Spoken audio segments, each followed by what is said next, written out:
Day 30 ఈ రోజుతో మన వర్క్ ఛాలెంజ్ కంప్లీట్ అయిపోయింది. 30 డేస్ క్రితం ఇది ఒక చిన్న డెసిషన్ మాత్రమే, రేపటి నుంచి మొదలు పెడదాం అనుకున్నాను. కానీ ఆ చిన్న ఈ రోజు ఒక హ్యాబిట్ మారిపోయింది. ప్రతిరోజు పర్ఫెక్ట్ గా కాదు, కొన్ని రోజులు కొన్ని రోజులు అసలు, కొన్ని రోజులు టైంలో, రోజు సాటిగా ఉన్నాం. అయినా మనం పూర్తిగా ఆగిపోలేదు, కన్సిస్టెన్సీ మెయింటైన్ చేసాం. కొన్ని రోజులు స్లో అయినా, కొన్ని రోజులు తక్కువ స్టెప్స్ అయినా మనం వచ్చాం, వాక్ చేసాం, కంప్లీట్ చేసాం. అది మన కన్సిస్టెన్సీ.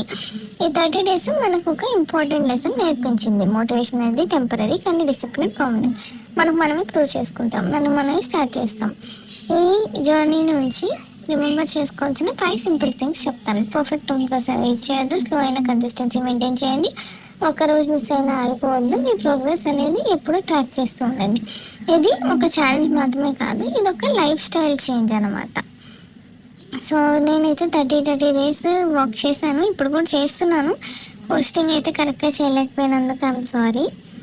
బట్ ఈ జర్నీ అనేది మీకు హెల్ప్ అవుతుంది అనుకుంటున్నాను. నేను ఇంకా నెక్స్ట్ వీడియోస్లో ఈ హెల్త్ రిలేటెడ్ కాంటెంట్ చేద్దాం అనుకుంటున్నాను. Thanks for watching.